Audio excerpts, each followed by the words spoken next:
She but it has was her a own lengthy, entity. Look on the awful, terrible one web. until Park the Literary Agency. background came out. Welcome to the Cover, I suggest I'm not final sure if it make any session difference, of but conference today, which is the second panel discussion. This one on the theme of replications and representations of the obedience research. My name is Stephen Gibson. I'm from York St John University in the UK. I'm the chair or moderator of the panel. I'll briefly introduce each of our speakers. I'm sure by now, the end of the first day of the conference, we've all got to know each other, but just in case people are still wondering who's who, I shall just briefly introduce our speakers. And I'll start with Professor Tom Blass, who I'm absolutely sure that we all know Tom after his splendid keynote address, which opened the conference last night. Tom is a professor in psychology at the University of Maryland. I'm sure we all know his book, The Man Who Shocked the World, the biography of Stanley Milgram. I was also pleased to find out something I didn't know, which is he's relatively recently edited a new edition of Milgram's book of essays, The Individual in a Social World, as well. And of course, Tom has also maintained the StanleyMilgram.com website for many years now as well. We also have Professor Wim Meeus from the University of Utrecht and University of Tilburg. And Wim was telling me this morning that he's spent much of the last 20 years, 30 years or so, looking at adolescent development, with a particular focus on longitudinal studies. I guess to this audience, we're most familiar with Wim's work on the administrative obedience studies, also known as the Utrecht studies in the 1980s. We have David Mantell, who is, I think I'm right in saying, clinical forensic psychologist. That's right. Practicing in New York City. And again, we're probably in this audience most familiar with David from his work when he was at the Max Planck Institute of Psychiatry in what was then West Germany in the 1970s, where he conducted a replication of the Milgram obedience studies. We have Allan Fenigstein. Allan's professor of psychology at Kenyon College, and he's got a range of research interests in social psychology, indeed in psychology more broadly. And from a Milgram scholar point of view, we're most familiar with Allan's work looking at the links between the Milgram studies and the Holocaust. And finally, on the end there, last but not least, Clifford Stott from the University of Leeds in the UK. Clifford's a crowd psychologist, published widely in the area of social identity theory and crowd dynamics. And with particular reference to the Milgram studies, as some of you will have heard this morning, Cliff talking about his work with the BBC science programme Horizon, conducting a replication of the Milgram studies for televisual purposes. The way that I think we're going to try and run the panel discussion is to give each of the panellists 5 or possibly 6, if they're lucky, minutes, just to kind of set their stall out as sort of, I'm not sure if position statement is the best way of putting it, but to say something in relation to their work or their position on this broad topic of replications and representations. So that should take up the first half hour or so of the session. We'll then have time for discussion amongst the panellists themselves to question and discuss each other's contributions, and then in the last half hour or perhaps a bit longer, if people are really itching to get in on the act, we'll open it up to questions from the audience. I don't want to bore you too much longer. You're not come here to hear from me, but I thought it would be worth just beginning the panel just by saying something very briefly about this theme of replications and representations. I think it's an interesting sort of combination, these two issues, which could, in one sense, be quite separate. I guess we all understand what is meant by replications. There have been a fair few replications of the Milgram studies, some fairly direct replications, some conceptual replications. There seems to have been a rash of recent studies following Jerry Berger's partial replication. People have begun to look at this area anew. We have virtual reality based replications. Relatively recently in the Journal of Social Psychology, Eagle Hill and colleagues published a study using noise blast rather than electric shock. So that there are replications still very much ongoing, so I'm sure we'll discuss those and touch on those issues. Representation is perhaps a slightly trickier, more diffuse concept to get a handle on, but I think we'll obviously then be looking at how the experiments have been represented over time. Context, for example, around, we said already with particular reference to Allan's work on the way in which the obedience experiments have been used to explain the Holocaust and other atrocities.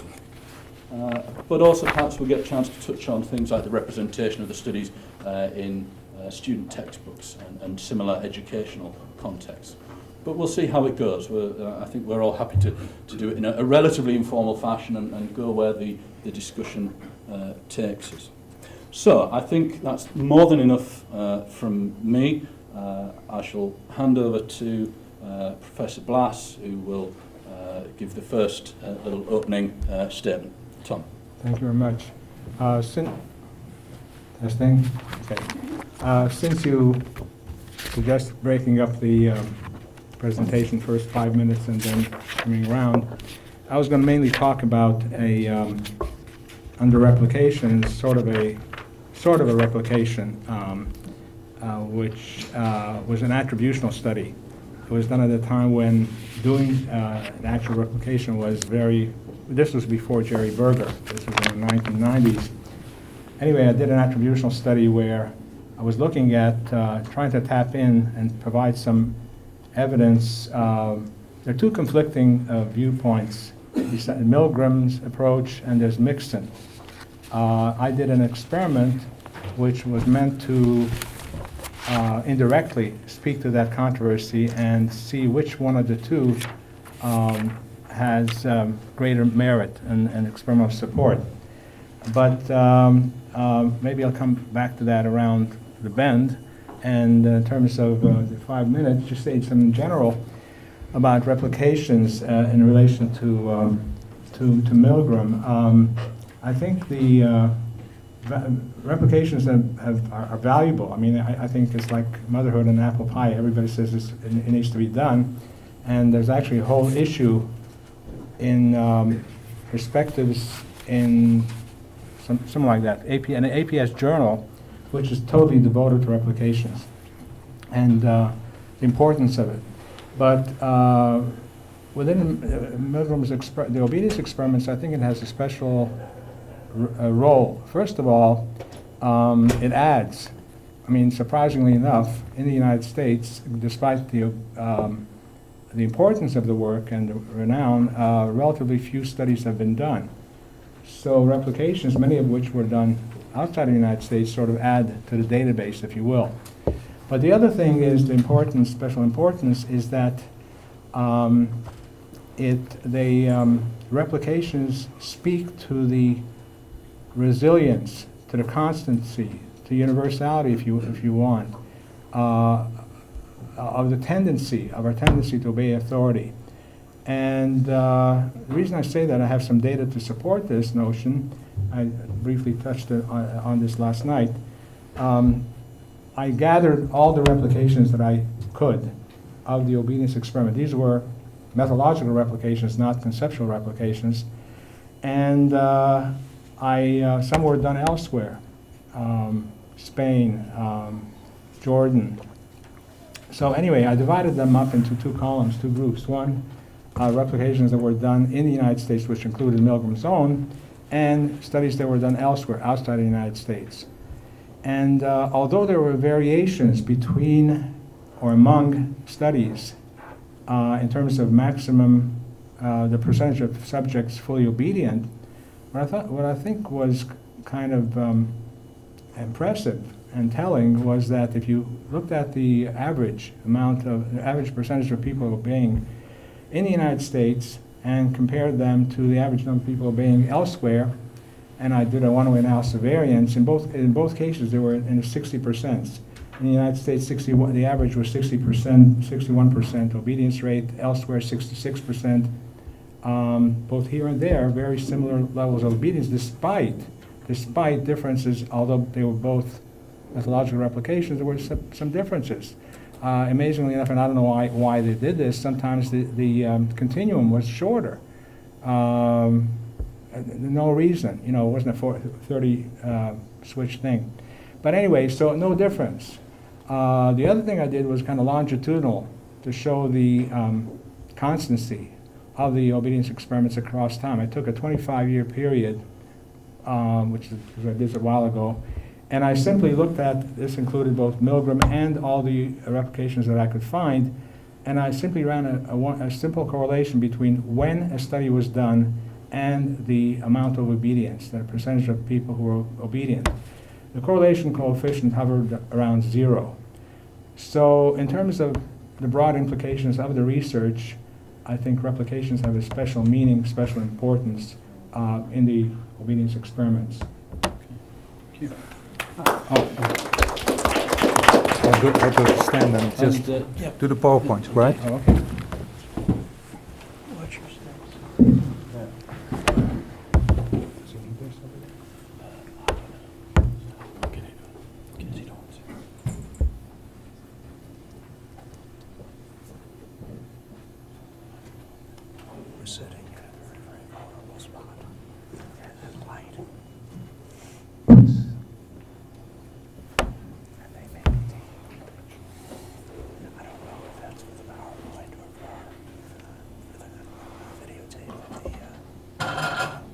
Well, basically what I'm going to do is just say 5 minutes, say something about our series on administrative obedience that we done in Utrecht, in the Netherlands. So, and the key difference between, well, this series of studies, actually it was 17 experiments. This series of studies, it can be considered to be a conceptual replication of the Milgram series, because the structure of the experiment was exactly the same as in the Milgram series. So we had an authority, we had a learner, for a job, and we had a subject. And the key difference between our series and the series of Milgram was that what the subject had to do was to exert psychological violence. So not physical violence, but psychological violence. And I think that's really an important distinction, because the way our social fabric, our modern societies work, is they work through the mechanism of psychological pressure and not through the mechanism of physical harm. So our study is a sort of a conceptual replication on modern violence, on violence that's key to understand ordinary life in modern society. So I think that's the contribution. And here we have the results of the series. So we found in baseline, we found 90% obedience. In control, we didn't find actual no obedience. In the second baseline, we found similar. Then here we had 2 replications of Milgram conditions, so experiment absent. I think it was his condition 7, and this was 2 peers rebel. And we see the same decrease of obedience.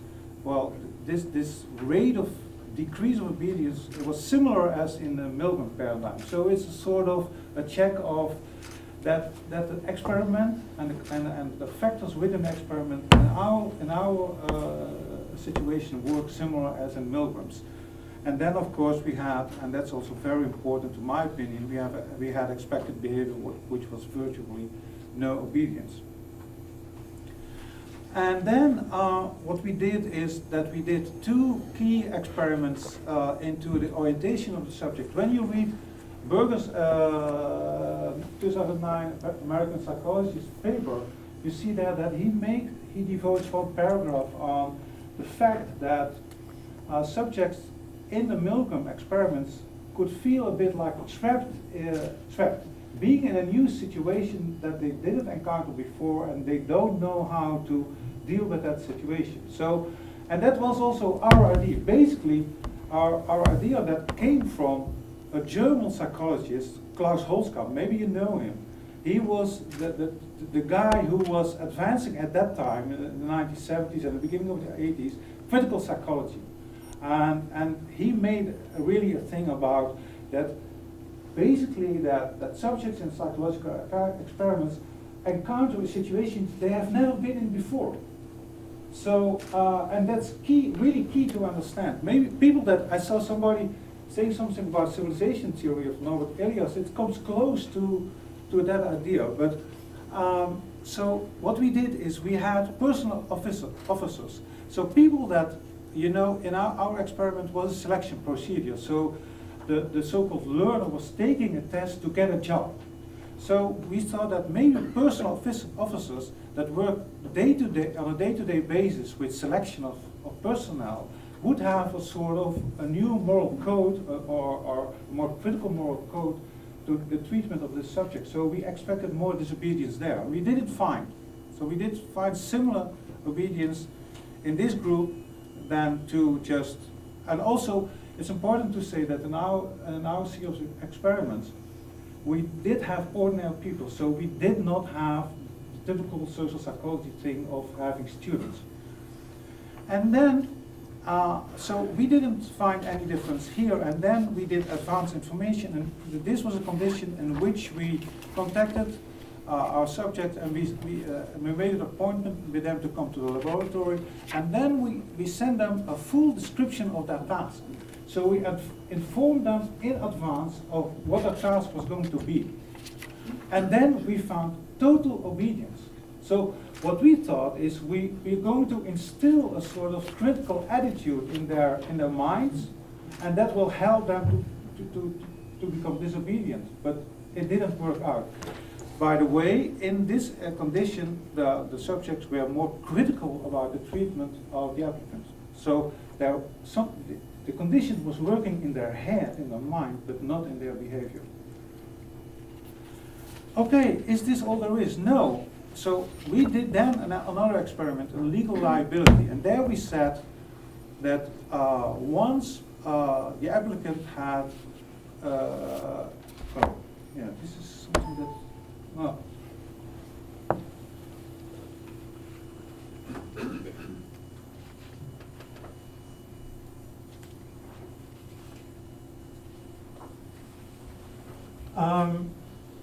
there we said that in one, we said to the subject that in one situation the applicant had complained about the way he was treated, and he sued the institution that for the way he was treated.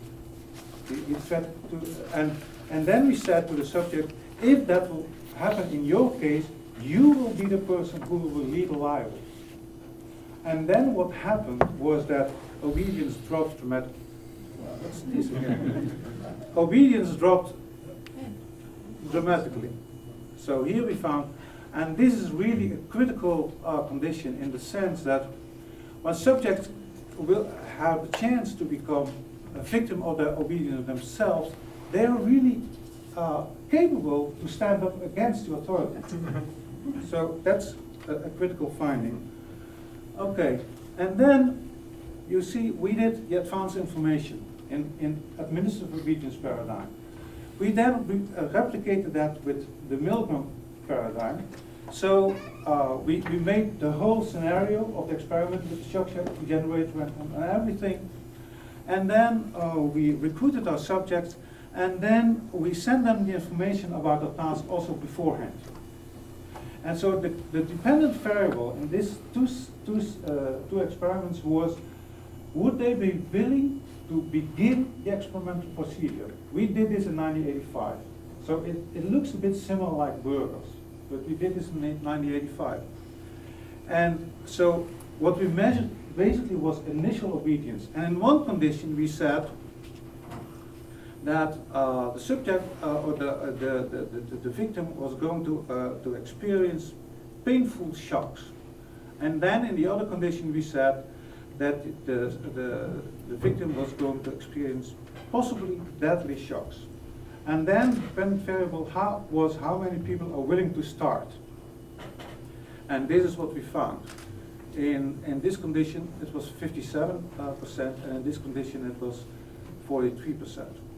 So, and then when you take a sort of the 65%, of course it's an estimation, but that's of course what we often do in social sciences, we estimate findings. Then what you would say that in this replication in the Netherlands, we would have found and then here is somebody sitting before the percentage. Between 3 and 28% of obedience in these two conditions. This was my story on replications. Thank you.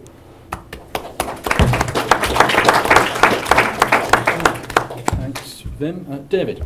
Thank you.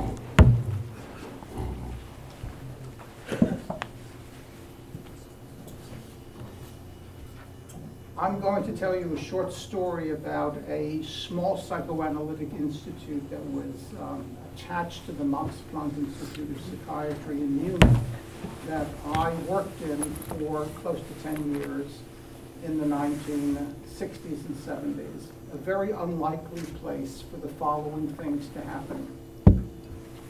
Number one, it was devoted to empirical research, along with psychoanalytic training. The second was that there were 3 projects going on simultaneously that in many ways stimulated and informed each other.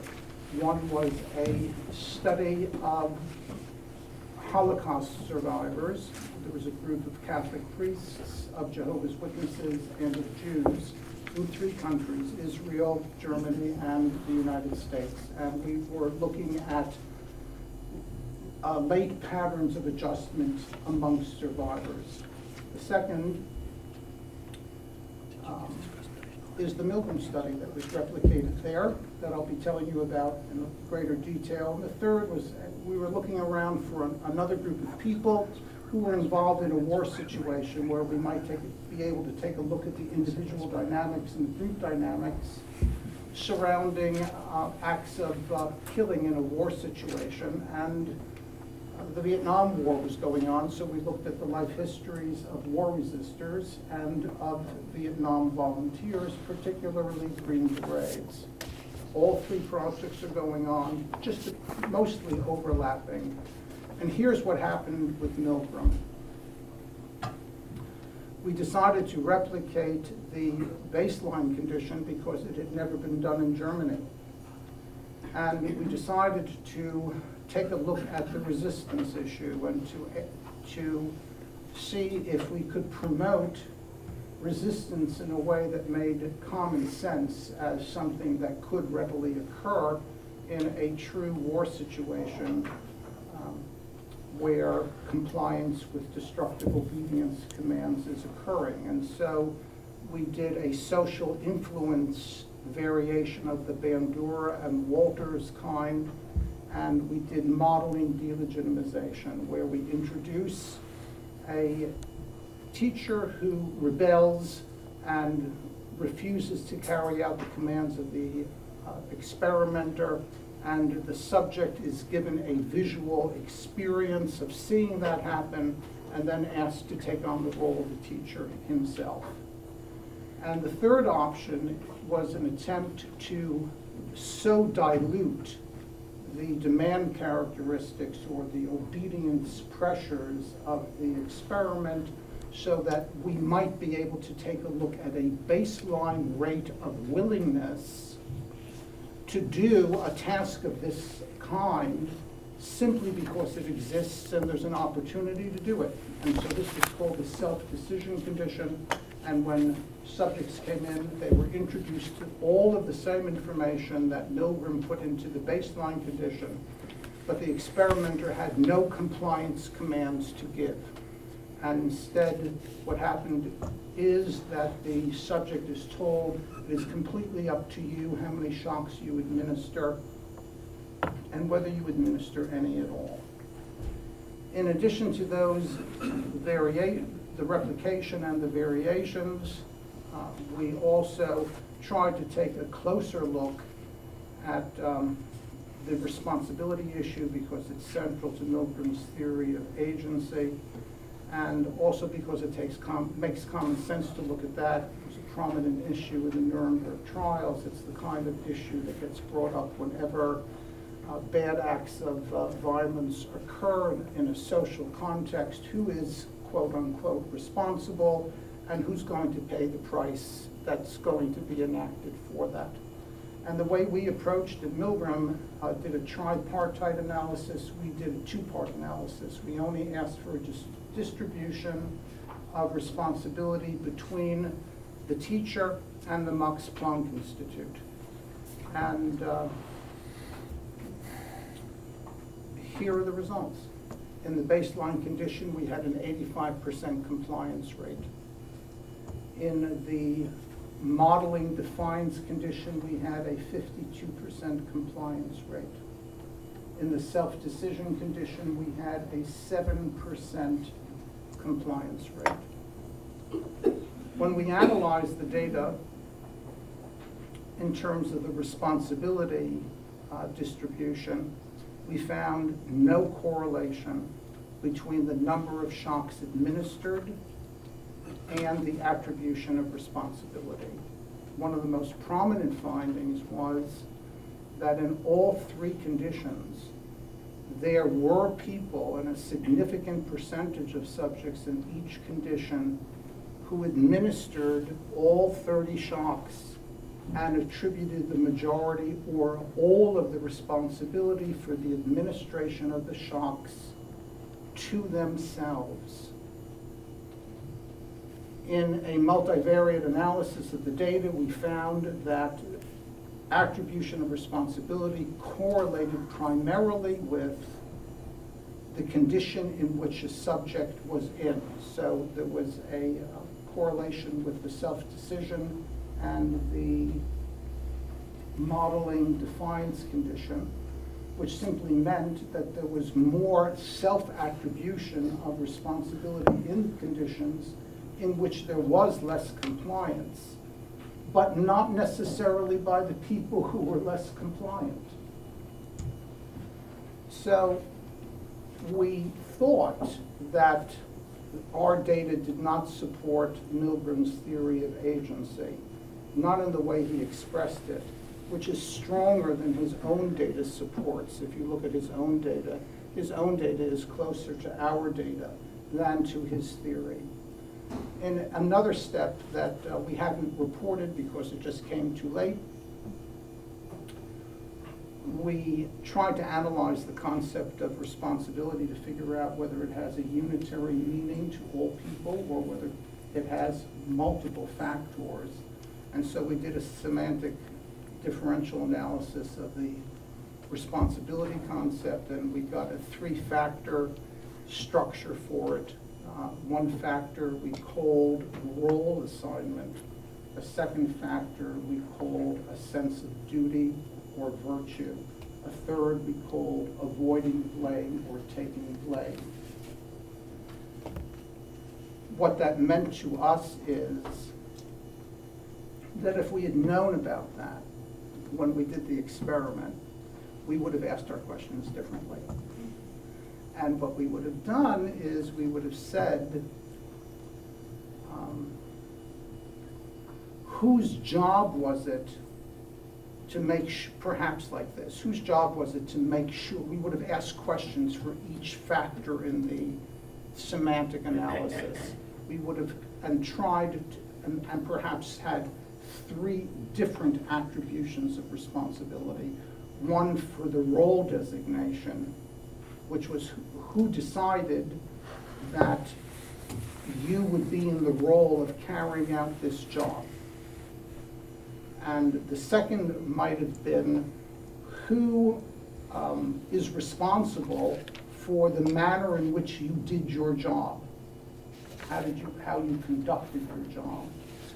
And third might have been similar to your question about if there's a legal suit at the end of this and somebody is going to get blamed for the outcome, how do we distribute the responsibility for that? And I think if we had been wise enough to understand that there's more than one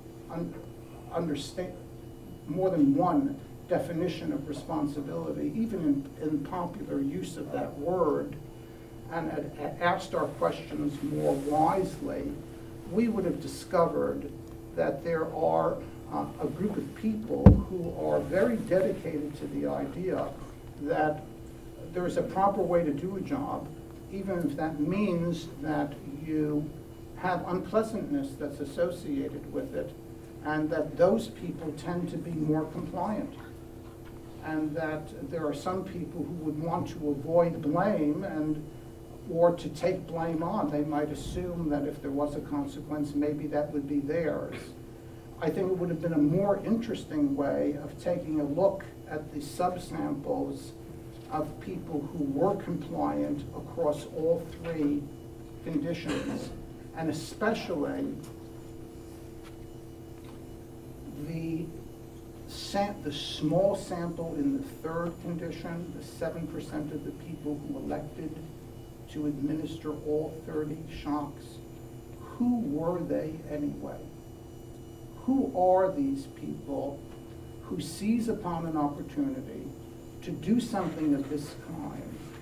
And as the majority of the people concluded who were compliant, that the student was either seriously harmed or dead.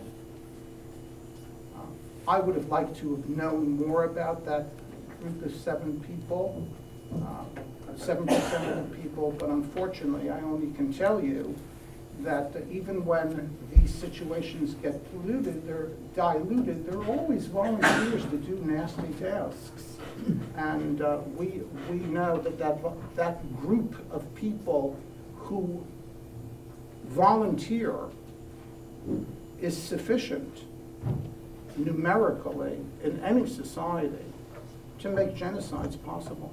You don't need more than 7% to have that happen. Thank you. Thanks, David. Over to Allan.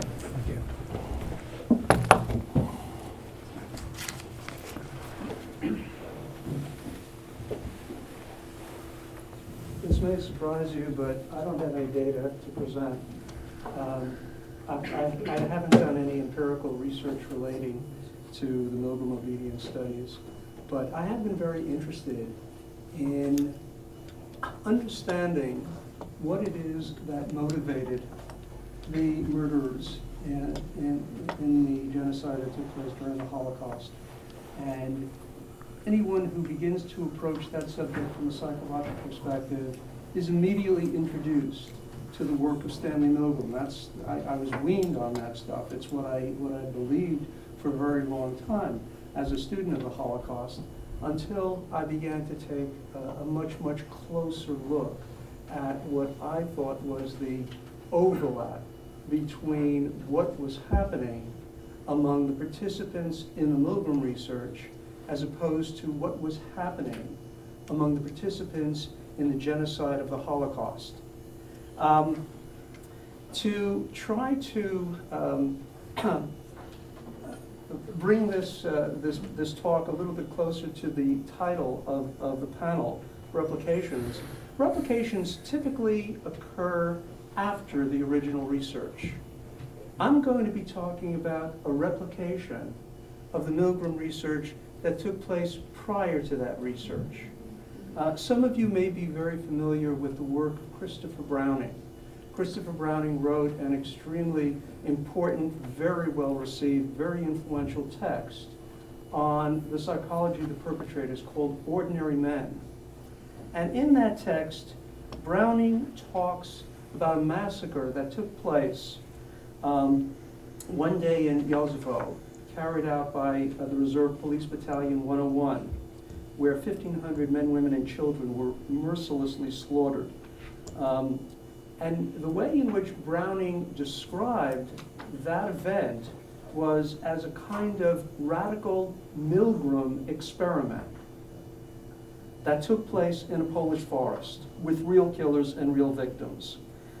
He continues, Milgram's insights find graphic confirmation in the behavior and subsequent testimony of the men of the Reserve Police Battalion, men who carried out repugnant actions, shootings, and more, in violation of universally accepted moral norms. That is, according to Browning, Milgram was absolutely on target in his initial attempt to take on the mystery of the Holocaust. Milgram believed that and Browning concurred, that obedience pressures compelled atrocities. And according to Milgram, those obedience pressures compelled atrocities, one, in spite of moral and emotional resistance to those actions, that is, both in the laboratory, according to Milgram, and in the real world, according to Milgram and Browning. The atrocities were committed in spite of powerful moral, emotional resistance. And as Professor Blass said the other day, another element of the actions that took place in the genocide was that those atrocities were committed without any particular hostility. In looking at that account of what was taking place on the part of perpetrators, it just struck me as absolutely off target. That is, although Milgram and Browning offer the Holocaust or the Milgram experiments as a representation of the Holocaust, I strongly differ. I think that at best, it's a very, very serious misrepresentation of the Holocaust. I'll give you a very, very simple critical difference between what was going on in the participants in the Yale laboratory as opposed to what was going on in the participants in the forest at Josefo. Milgram argues that in order for obedience to be effectively demonstrated, it has to be opposed by a moral imperative. That in the absence of any kind of moral imperative, there really isn't any necessity for an obedience explanation. That is, if you're not opposed to the actions that you're taking, you don't need obedience in order to take those actions. And there's a marked difference between the idea of moral necessity as it applies to Milgram's subjects as opposed to what took place during the genocide. More specifically, there is very, very powerful evidence, and many, many speakers throughout the day have pointed to enormous evidence of moral opposition among those participants in the Milgram experiment. These were people who were reduced to unacceptable levels of tension and stress and seizures and heart attacks and other kinds of very, very powerful indicators of moral opposition to what they were doing. They did not want to do what they were doing. They did it, no question, they did it, but they didn't do it willingly, they didn't do it easily. There was enormous moral opposition, enormous emotional tension on their part, observable stress and tension, constantly denouncing their own actions as wrong, and constantly drawing attention to the victim's suffering. Do we have any evidence whatsoever that people who were the perpetrators of the Holocaust, hands-on, involved in actually shooting and killing and otherwise doing great harm to the victim, do we have any evidence that there was moral opposition? And remember, in the absence of moral opposition, there's no necessity for an obedience explanation. Was there any evidence of moral opposition? I am not a historian, so I relied on Browning's own data to answer the question of whether those perpetrators showed any moral opposition. And Browning's own data clearly indicates that there was nothing along those lines. There were only a very, very few people who extricated themselves before the massacres began. There were a few more who extricated themselves afterwards, but only because of physical revulsion, only because they couldn't stand the idea of blood and guts being splattered all over their uniforms. And that leaves essentially 88% of the men who carried out the slaughter without ever expressing any kind of moral or emotional difficulty. 25 years later, they were brought to trial. They had somehow just escaped into the population of Germany. They were finally recaptured 25 years later. Was there any evidence whatsoever of moral revulsion, of moral opposition, of any sense of having done anything wrong? 25 years later, when they could have saved themselves, or at least lessened their prison sentences by expressing some sort of moral opposition.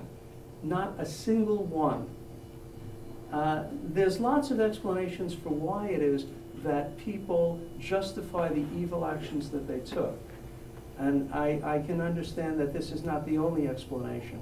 But once again, clear evidence of moral opposition on the part of Milgram subjects, no such evidence whatsoever that has been identified on the part of any of the Nazi perpetrators. Once again, I think to try to use Milgram as a representation of what actually was taking place during the Holocaust seems to be seriously off base. Thank you very much.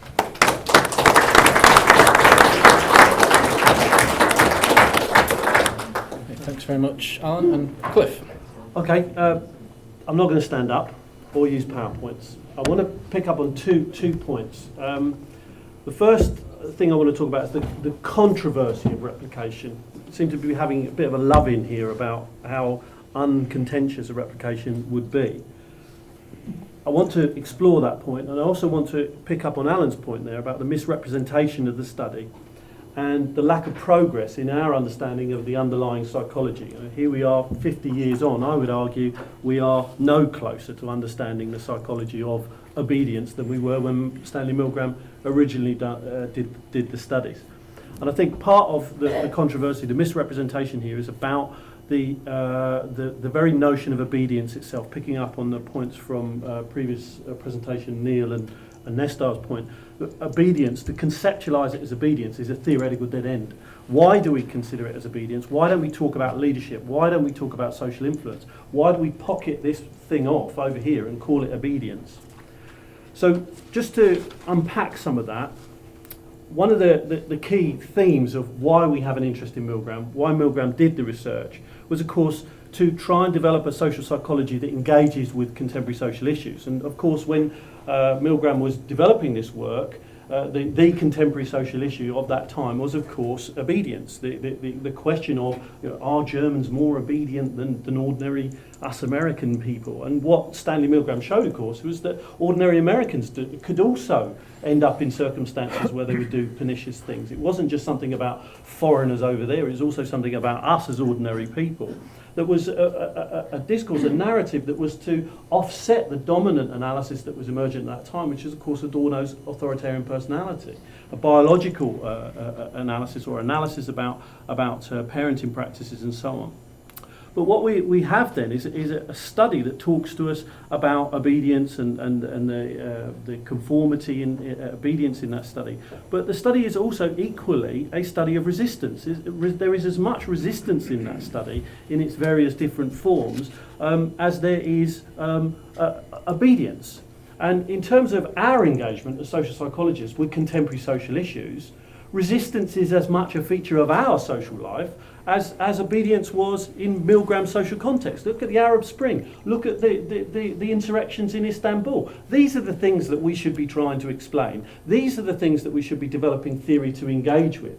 And in order to do that, we have to recognise that it's not just obedience, it's also resistance, and that was a feature both of our lives and of the study. Yet what we're left with is a theoretical narrative that is referred to on the basis of this study that talks to us about a natural tendency to obey, a kind of essentialism of conformity, if you like.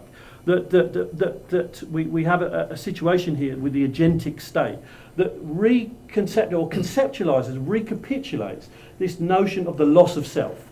That the reason this stuff happens is because people's selves get disengaged. that in the social context, the self gets disengaged, we become agentic, and we concentrate on the task. And somehow, if we can click the self back into gear, somehow that will, oh my God, am I really doing this? And that will stop people obeying. And that narrative of the loss of self is a narrative that is embedded in the early crowd psychologies of Gustave Le Bon. It's a narrative that's recapitulated through Zimbardo's notion of de-individuation, that these things that happen in the world, these riots, these insurrections, these revolutions, this obedience, this genocide, is all about this pernicious social force that impinges on the rational individual and leads us to conduct ourselves in these ways that are antisocial, abhorrent, and so on and so forth. And what this study also does, I would argue, is it just recapitulates a focus on the conformity, on a conformity bias of our discipline, and a lack of capacity to start engaging with this issue of resistance and the contemporary social phenomena of our time.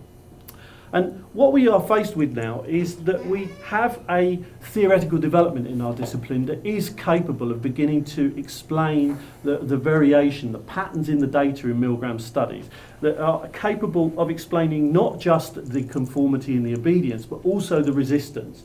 And that social identity perspective talks very much about the kind of description that you gave us of the Einstadtgruppen, and they're not obeying anything, they're engaged followers, they are enjoying this stuff. For them, this is about a solution to humanity's problems, and they believe in an ideology, and they identify with that ideology. They're not obeying anybody, they're actually pursuing a belief, a set of social ideas. This isn't a pathology at the level of the individual, this is a pathology at the level of ideology, and that ideology is what we should be starting to question and confront.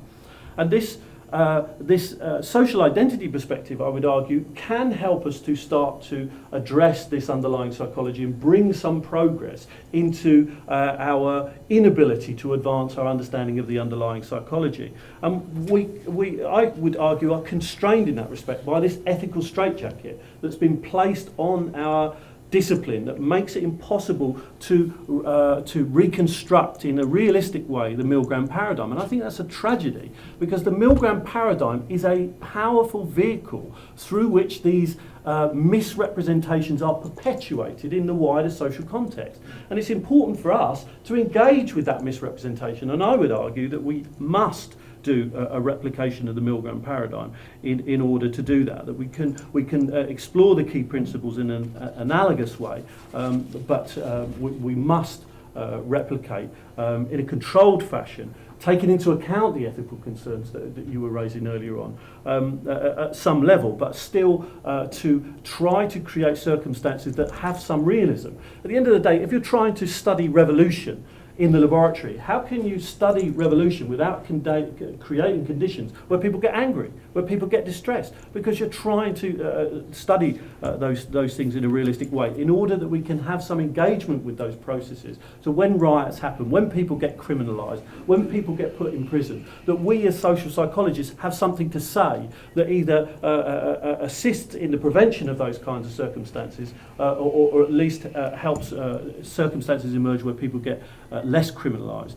And at the same time, in parallel, just the final thing I want to say about this is that, of course, our straitjacket, this ethical straitjacket, is an ethical straitjacket that's placed on us as a profession. It isn't a universal blanket of morality, because at the same time, we've got these journalistic replications that are perpetuating this myth of the conformity bias, perpetuating these misunderstandings, as was the case with the Horizon replication that I took part in, where the BBC, as a journalistic organisation, are not constrained by these ethical constraints. They are not research in a research institution. They are doing a journalistic demonstration, and they can go off and do these studies and make these things happen without any concerns whatsoever. They put in place safeguards to ensure the well-being of those participants, but they still do the studies. So we've got studies where we can put it on TV and watch it Big Brother style in reality television, but for us as a discipline, for a group of people who actually want to understand this stuff so we can develop theory to prevent things like genocide,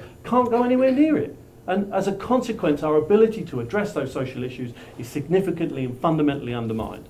And I think that there's some major sets of issues in that, because we must develop a psychological theory that can start to make sense of the kind of historical narratives that are out there about what these people actually did when they engaged in those genocidal acts. Thank you.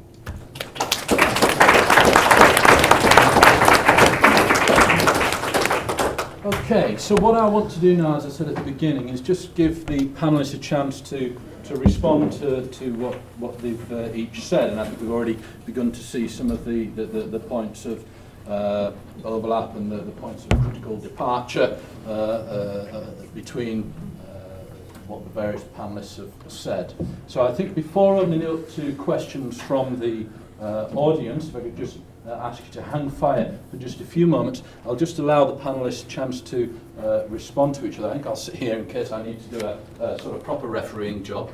Tom, you want to go first?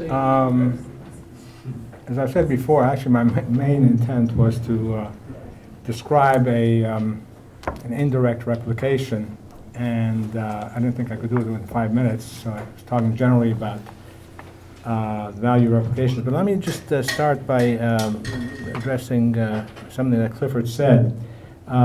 He stressed the importance of social identity theory. And first of all, let me tell you that I respect Reicher and Haslam's work, who are the main proponents of social identity theory. However, I think it falls short in accounting for the totality of the kinds of obedience that Milgram found. Specifically, I mean, their main message is what? It's not I'm obeying, it's because I am in sync with the purposes of the person who's directing me.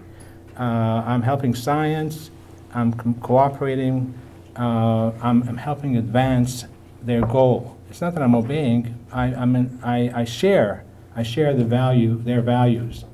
The problem with that explanation is that it does not account for the whole, all the variations. Specifically, if you look at condition 23, commonly known as the Bridgeport replication, which is, as you know, the whole proceedings were moved to a nondescript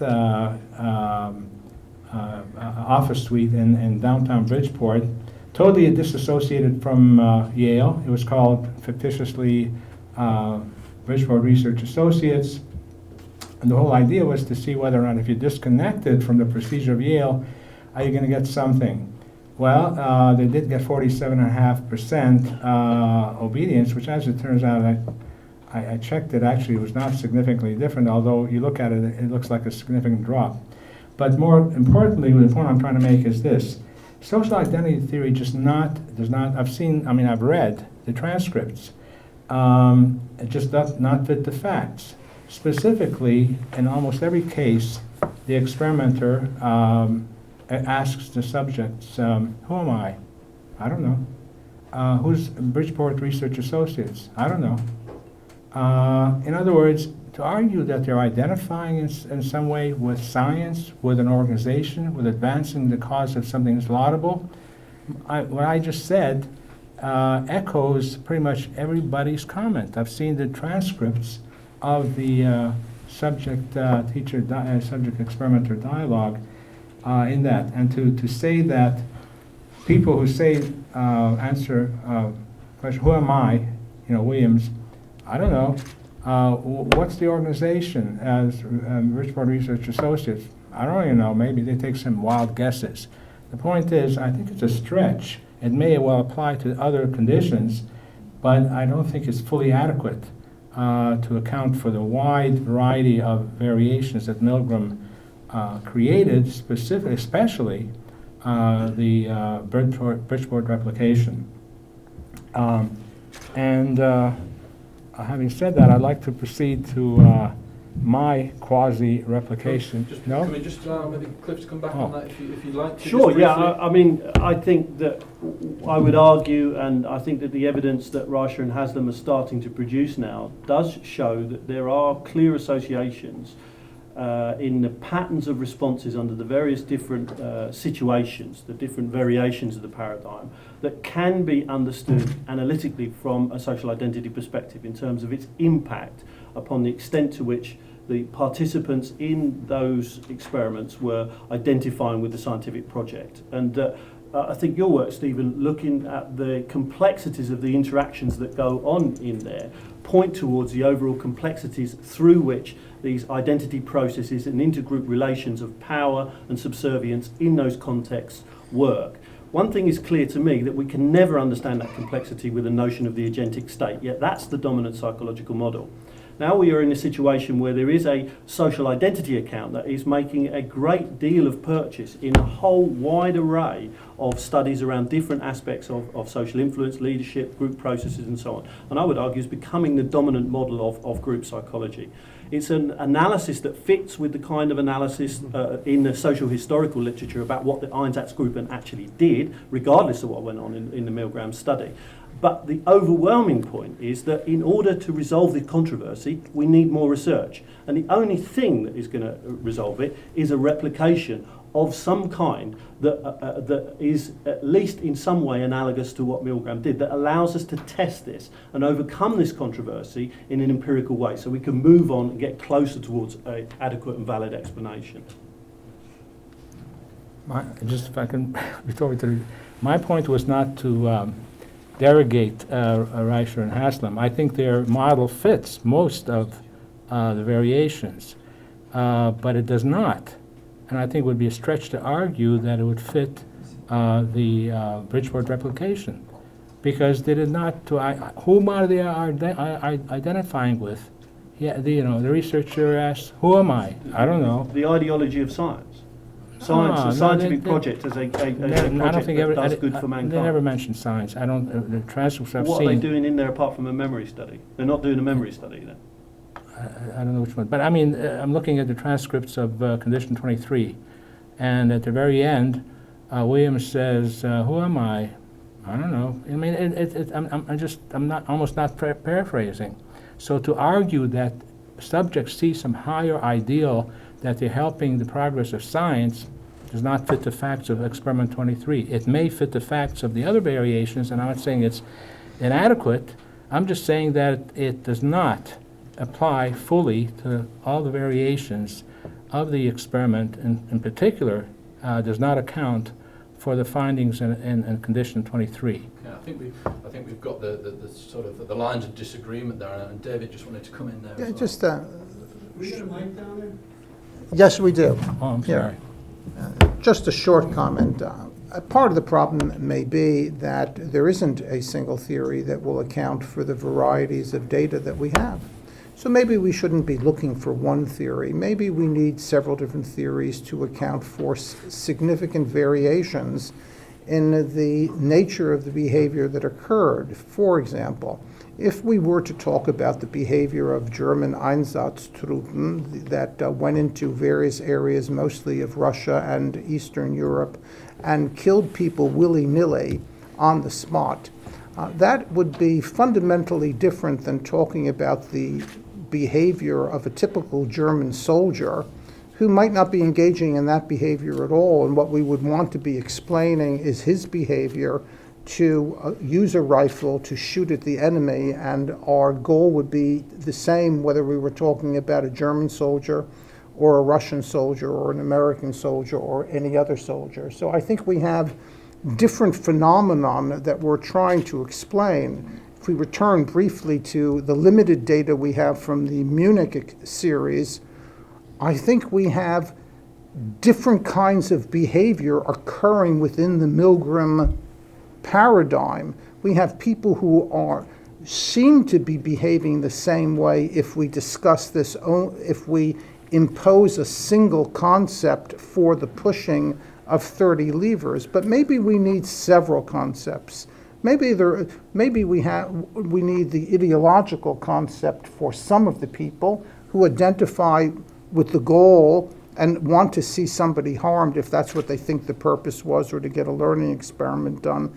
Maybe we need a theory to account for those people who have to overcome their own emotional and moral resistance and are able to do so because there are some people who had no moral opposition or resistance.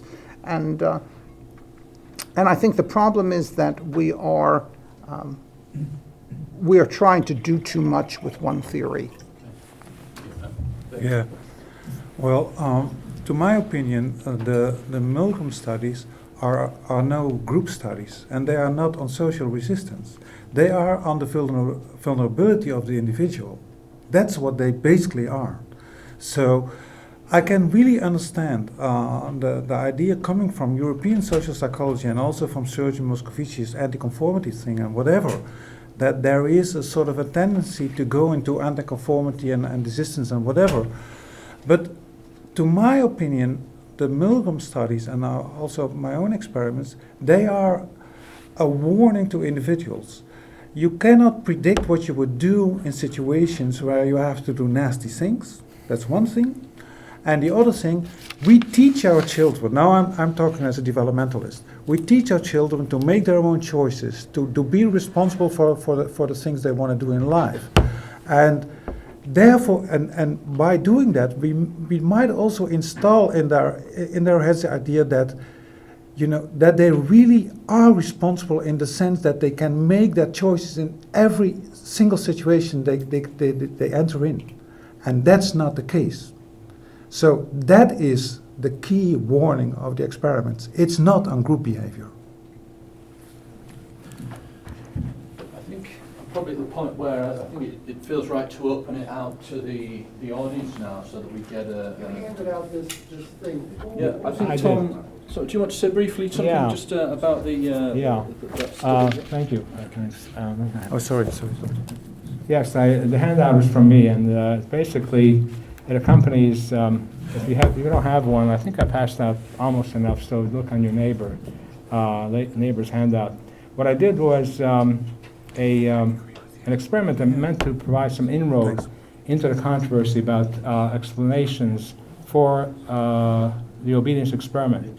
Now, besides Milgram's own theoretical perspective, which has come up a number of times, is a agentic state notion where a responsibility shift plays a central role. Namely, he assumes that destructive obedience becomes possible by first the person passing on the shedding responsibility from his shoulders and passing it on to the person in charge.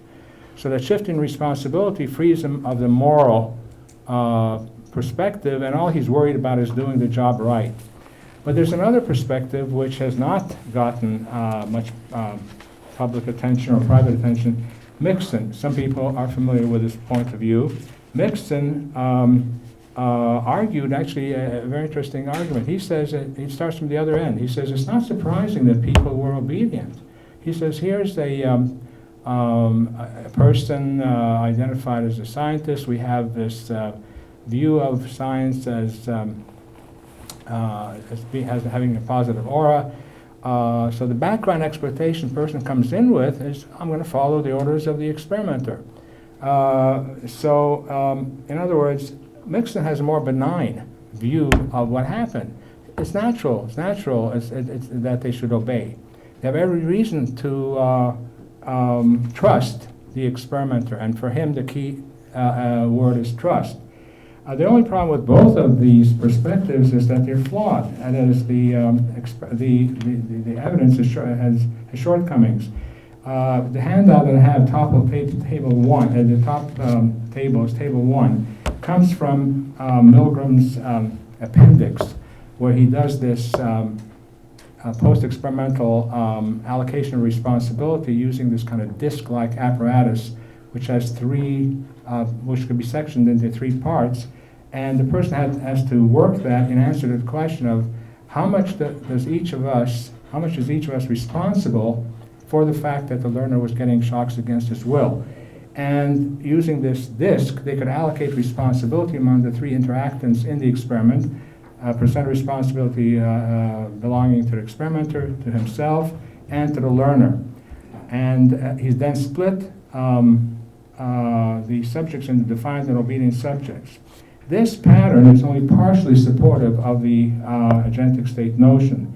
It does show that that obedient subjects, it does show that subjects, the defined subjects, held on to a greater percentage of responsibility, 48%,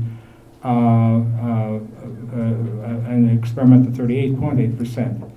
So that part is okay, but what's deficient is the second part, passing it on to the experimenter. If you look at that, the amount of percentage of responsibility allocated to the experimenter is identical, both for defined and obedient subjects. So his own data, this was based on the 4-part proximity series, is inadequate, is only partially supportive.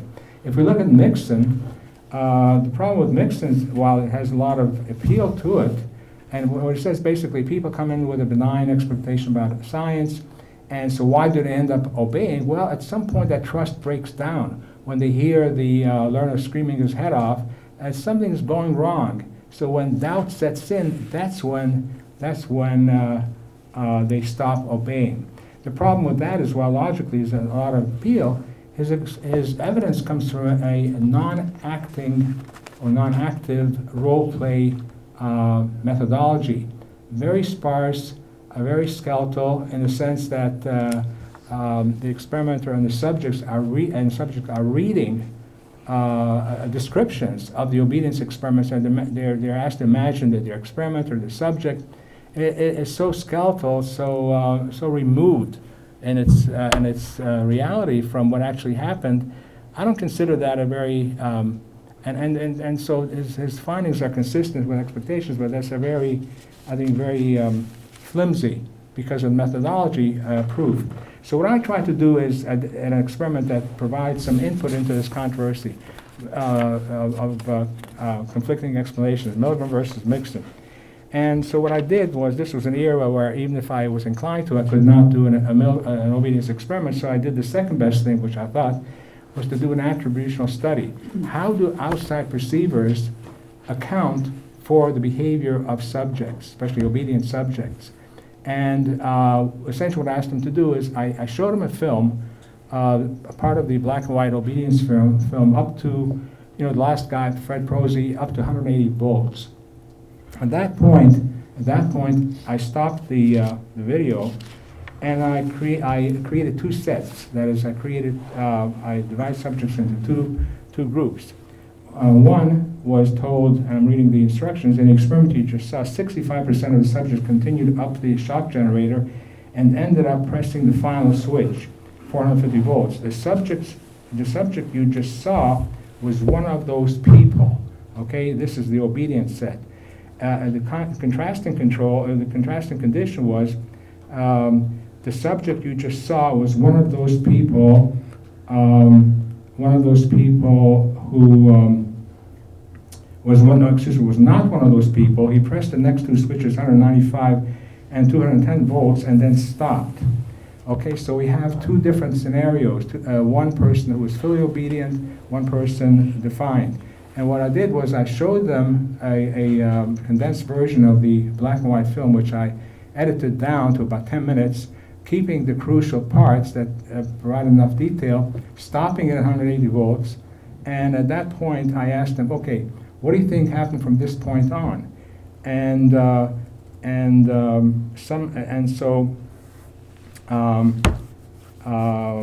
I say,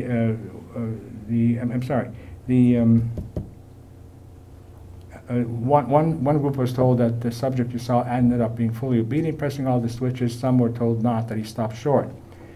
And what I asked him to do is to allocate responsibility for using kind of adaptation of Milgram's wording, assignment of responsibility by subject in Milgram's film as estimated by the viewers of the film. This is table 2. In other words, I asked him sort of an indirect question. How do you think the Milgram subjects, the subjects in the film, how do you think they allocated responsibility to the various interactants? And the results of that are captured in table 2, where you see, in short and brief, and this pattern that you see, there's a significant interaction, captures actually more accurately than Milgram himself the expected pattern based on the agentic state notion. Specifically, if you look at the obedient subjects, they passed on more of the responsibility than to themselves. 59% experimenter subject holds on 31%. On the other hand, defined subjects, the pattern was just the opposite. Defined subjects held on to more responsibility allocated to themselves, 52%, and less to the experimenter. A crisscross pattern which is totally consistent with Milgram's agentic state idea. And the paradox is, of course, Milgram himself didn't find it. How is it that somebody outside external perceivers see a pattern that's consistent with the theory?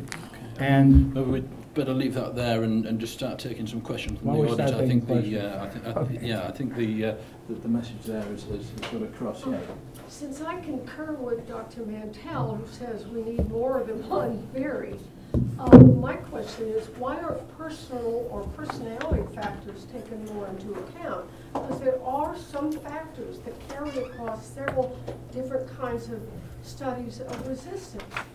An ideologue is very different in certain ways than an ordinary person. And we're not really taking that into account very much, except in those few studies of resistance. Well, can I try and answer that a little bit? We did find a correlation between age and self-attribution of responsibility. Older people attributed more responsibility to themselves than younger people. But whether you're looking at Milgram's data or my data or Tom's data, the problem is that even when you find this cross-directional result with defiant people self-attributing more responsibility to themselves than obedient people do, the fact of the matter is that most of the people don't land in the predicted direction. It's the problem with psychology. You know, we make big deals out of small differences, and then we say we have a trend, all right, or we have a trend that supports the data. Well, yeah, we do have a trend, but a trend isn't enough because most of the data doesn't support it. Just a little bit does, and a little bit is not enough here. And a lot has to do with how the experiments are run. So, for example, if you take a look at our concentration camp study, you will see that there is an enormous emphasis on background information, searching for variables that will help to explain why it is with similar levels of stress that different people made different reactions. And we have explanatory data that's very plausible in that study that didn't have 17 variations to it. Milgram was looking at, is a social psychologist, he's looking for situational variations. Max Planck Forschungsstelle was a psychoanalytic institute. They're interested in individual dynamics. And so when they did an empirical study, the major emphasis was on background information. In the other study on Vietnam volunteers and war resistors, there were two components. One was psychological testing with standardized instruments that we all know and love, but social psychologists don't use. Only clinical psychologists use them.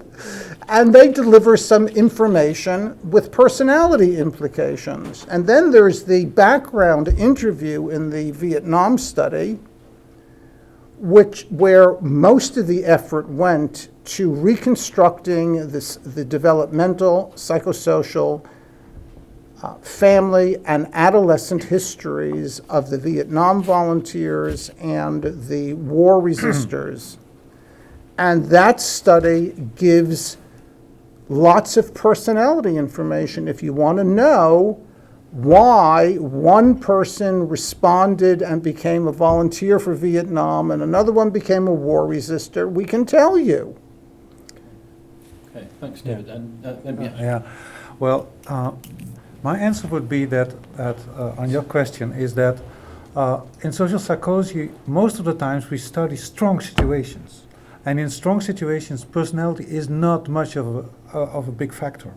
So if you would like to pursue the line of research you propose, then, for instance, you would have to take experimental variations of Milgram or whatever, where there's huge variability in obedience and disobedience. And then, so these are weaker situations. And then you could find some effects of personality, as was demonstrated by one of our French colleagues in one presentation 1 hour ago, that conscientiousness and agreeableness did do something in their experiments. But I believe that this would not have to take us away from the fact that social psychology, well, the gist of social psychology is on how situations work.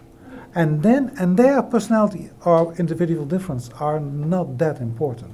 I think that's really a lesson that we have learned. Thanks, Wim. Gus had a question, Hank. Yeah, I find the whole idea of replication highly problematic, particularly after Stephen's talk about the contingencies going on in the production of the Milgram results. That's a small technical problem, I think. But the other problem is when we look at Berger's replication, it's interesting. It's one of the most paradoxical replications because he says, I got the same results, but I didn't come to the same findings. He says, whatever it is we're talking about, whatever it is that Milgram was working about, it's not obedience. And so that's where he kind of ends his discussion, because he says those things, those prods that most look like commands were the ones that are least likely to be effective. So some other process is going on, and out the window probably goes the agentic state.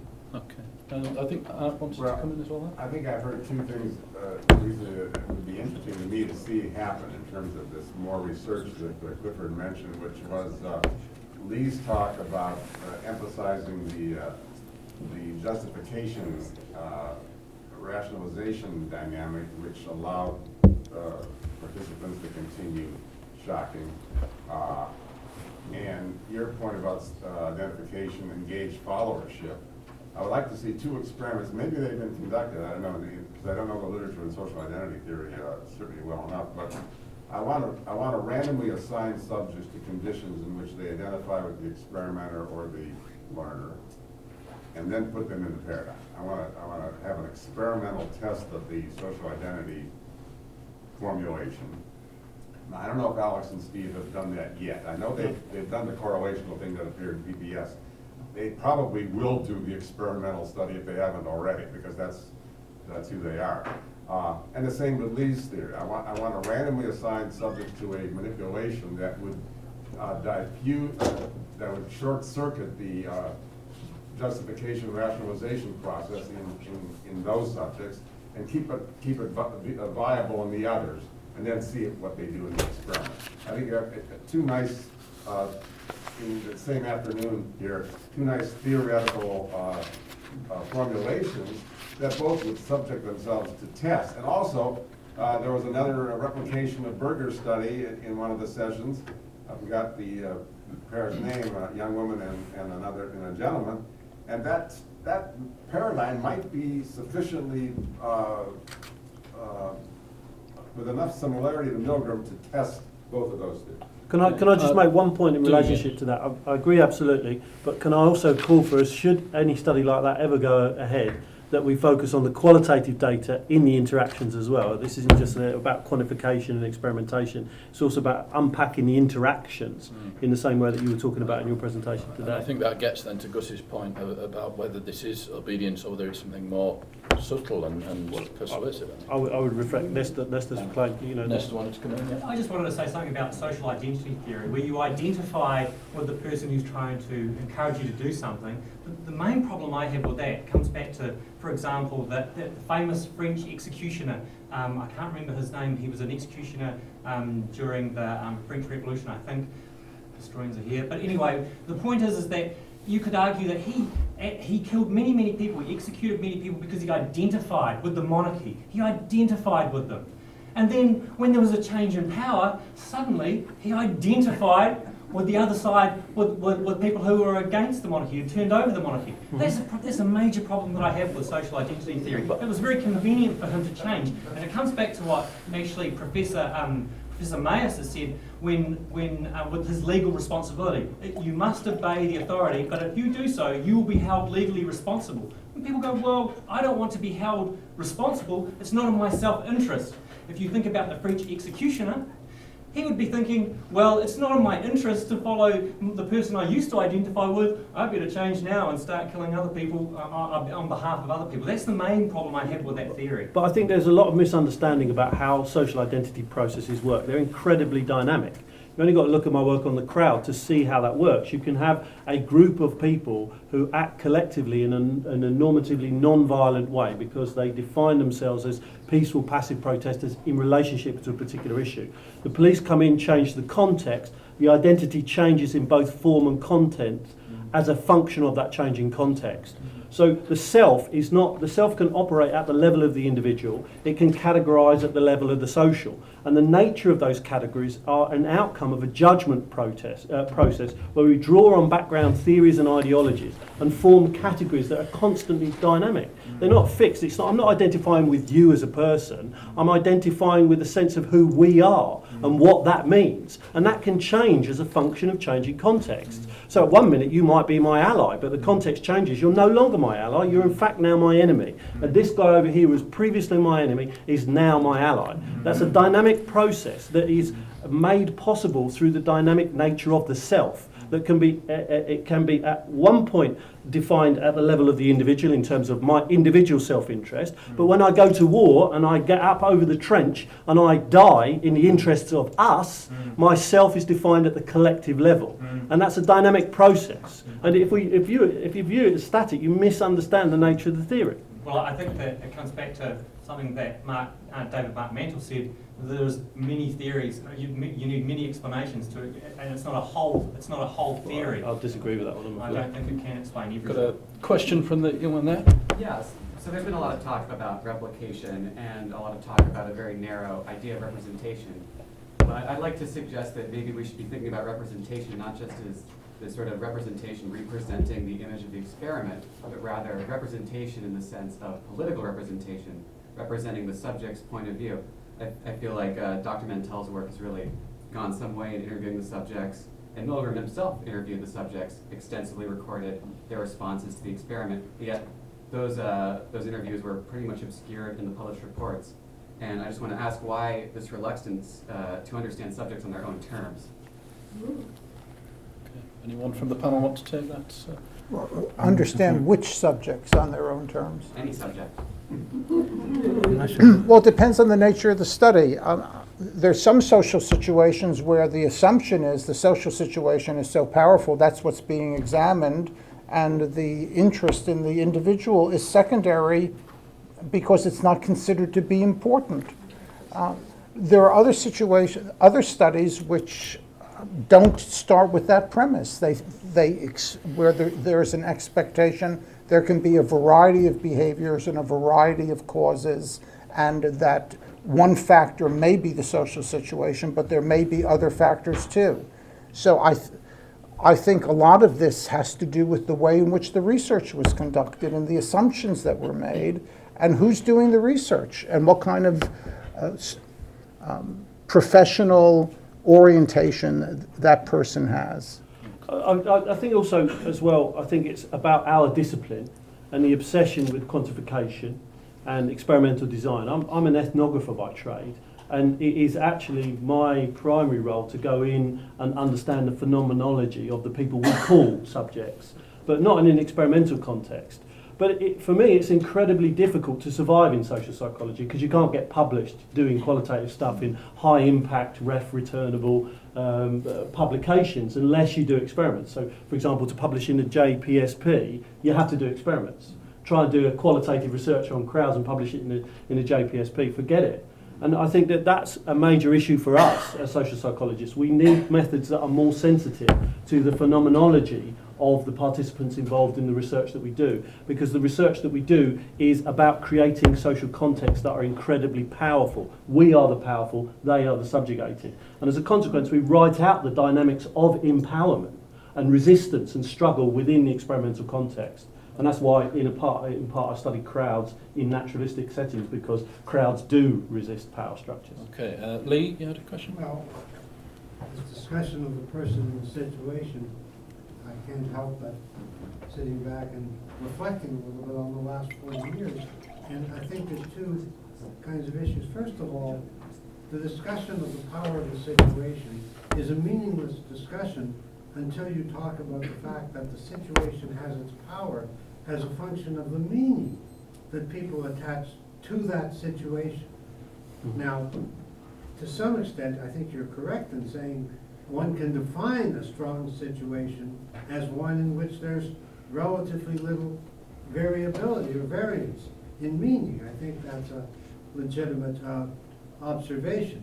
Second thing is that people don't, in the real world, don't simply respond to situations. People in situations are highly confounded. People create their situations. They alter their situations. They enter into situations. As far as social identity is concerned, I think one of the most important questions you can ask someone is a social identity question. What is this situation? What does it mean to you?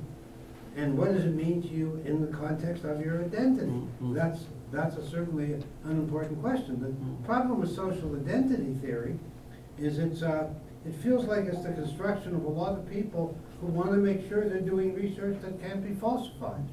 So to some extent it becomes tautological to say, well, you respond to the situation as a function of what it means to you, and what it means to you depends on how you define your identity at that moment, in that context. Well, that's a very good descriptive account. I want to know what result could ever possibly falsify it. Well, that's a ridiculous thing to say. You argue that social identity theory is for a start, start, we're not talking about social identity theory, we're actually talking about self-categorization theory. That's the analysis that's being invoked here. The sense of identity is a process of self-categorization. And that theory has a substantial body of empirical evidence that has been produced through falsifiable hypothesis what can it testing. explain? I'm not asking that question. I'm saying what could falsify. What can falsify? Well, any data that falsifies a hypothesis. It's an experimental scientific process. I'm sure you're familiar with it. I don't want to make this. What is it that falsifies a hypothesis? Data. You say here's someone who identifies with a particular group and this is their behavior. And then I say to you, well, they changed their behavior. And you say, oh, that's because they changed their identity. I agree with you. I think that's a perfectly... Identities change. I think that's a perfectly good description. They change because they're linked to context. So, for example, let's talk about the crowd research. We're in a situation where you've got a peaceful protest against the tax. The police come in and they attack that crowd. It changes the identity and therefore changes how people behave. Okay? It's quite a simple relationship. And I don't understand why that is so problematic a concept. And I don't understand why it is the case that you would then argue that it's not sustainable because it's not falsifiable. I'll give you a specific example. I worked extensively in Northern Ireland on that conflict. And one of the people we knew very well was a guy named Davy Irvin. And Davy Irvin was a bomber, a very committed bomber. He did time in a prison, and he came out, and he became a peace activist. In both cases, he acted on his identity. And when one of the nice young women in the audience asked him, said, Davy, how did you go from being a bomber to a peace activist, to being basically a political operator? And he said, well, sometimes it's a matter of 51 versus 49%. When I was a bomber, I had a lot of reservations about it. I wasn't sure it was the right thing to do.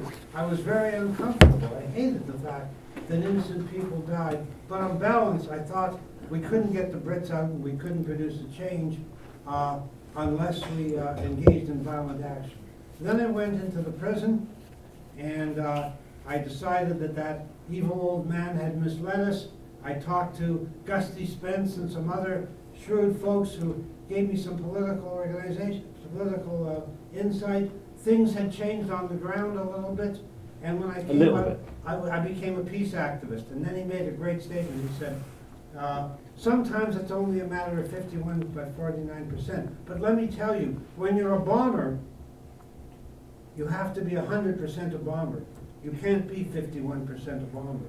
And when you're a peace activist, you can't be 49% a peace activist or 49% a bomber at that moment, you become 100%. So there's no contradiction between the two notions. Very small changes in the situation can be critical in terms of changing exactly what Nestor talked about, and that is what identity, what aspect of your identity is most salient and most prominent to you, you most owe at a particular time, in a particular situation. Was he provisional IRA or Protestant? Pardon? Was he provisional IRA or Protestant? Protestant. Okay, so what it means to be a Protestant in one context changes, right? So he's UDF and he's committed bomber.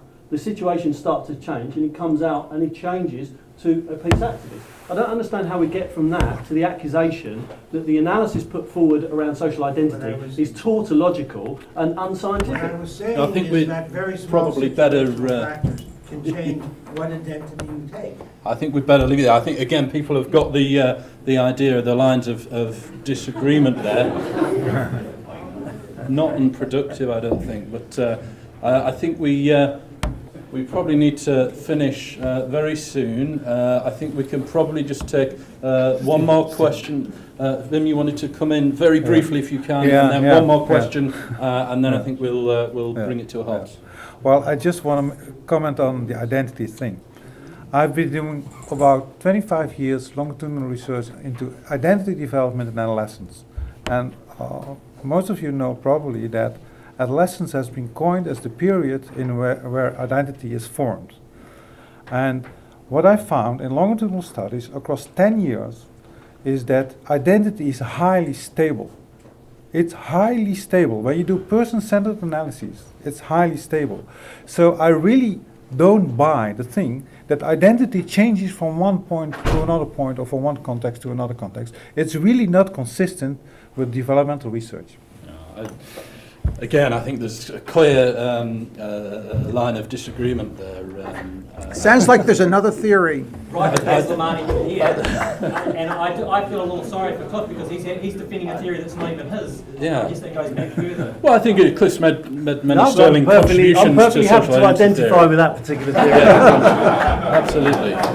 Okay, well, I think we will draw it to a close there. Apologies to When I'm people watching who football, I have a different identity. apologies to people who wanting to get in with questions. I'm sure, as we've seen already, we were talking about replication and representations, but we can't parcel out these issues. We talked about ethics. We've talked about theory extensively. We're going to find, I think, as the conference goes on, that these discussions will overlap and fold into one another. So I'm sure that if there are things that you've not been able to get across today, there will be the panels tomorrow where many of these issues, I'm thinking the methodological panel, for example, may well be picked up. Let me just thank the speakers once again this afternoon. This is what professors I don't know if do, right? Nestor wants to make an announcement about the